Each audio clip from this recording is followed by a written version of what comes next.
All started with a post on my Facebook account from a man claiming to be Nick Gordon's brother. Junior Walker posted, "Why did I have to lose my brother on New Year's?" In another post, he says he was with Gordon at the hospital when he died.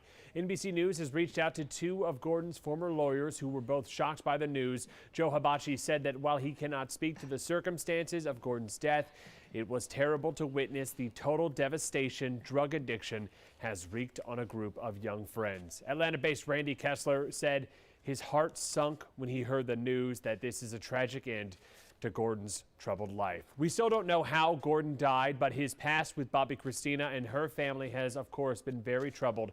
A Fulton County jury found that Gordon was legally responsible for Bobbi Kristina's death as part of a civil lawsuit. Her family claims he gave her a toxic cocktail. Be sure to follow all the latest developments on 11alive.com and the 11 Alive app as we get more information.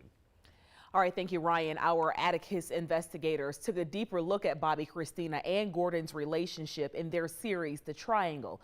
It's an investigation into the spike in heroin-related deaths in Metro Atlanta's wealthy suburbs. You can watch exclusive interviews in the As Seen on TV section of the 11 Alive app.